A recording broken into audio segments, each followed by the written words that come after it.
रायगड जिल्ह्यामध्ये पुन्हा एकदा पावसाचा जोर वाढताना दिसतोय। सध्या आपण कुंडलिका नदीच्या तीरावरती आहोत। आपण जर पाहिलं तर कुंडलिका नदीवरचा हा जुना ब्रिज आहे, मात्र हा जुना ब्रिज खबरदारीचा उपाय म्हणून प्रशासनाच्या वतीने रहदारीसाठी बंद केलेला आहे।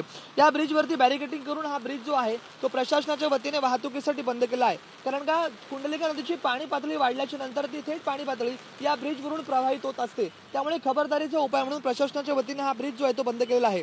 कुंडलिका नदीची धोका पातळी जी आपण पाहिलीत तर 23.35 मी एवढी धोका पातळी आहे। मात्र काल जी आहे ती कुंडलिका नदी प्रवाहित होऊन 24.50 मीच्या पुढे हा कुंडलिका नदीचा प्रवाह जो आहे तो झाला होता।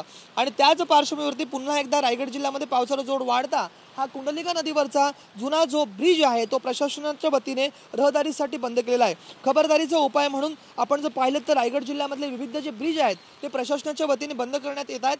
आपण जर पाहिलं तर नागोठणे येथील आंबवणीचा ब्रिज असेल, त्यानंतर या कुंडलिका नदीवरचा ब्रिज असेल, असे काही महत्त्वाचे ब्रिज जे आहेत ते प्रशासनाच्या वतीने जे रहदारीसाठी जे आहेत ते आता खबरदारीचा उपाय म्हणून बंद करण्यात आलेले आहेत। व्हिडिओ जर्नलिस्ट योगेश सावंतसह राज वैशंपायन, TV9 मराठी, रोहा, रायगड।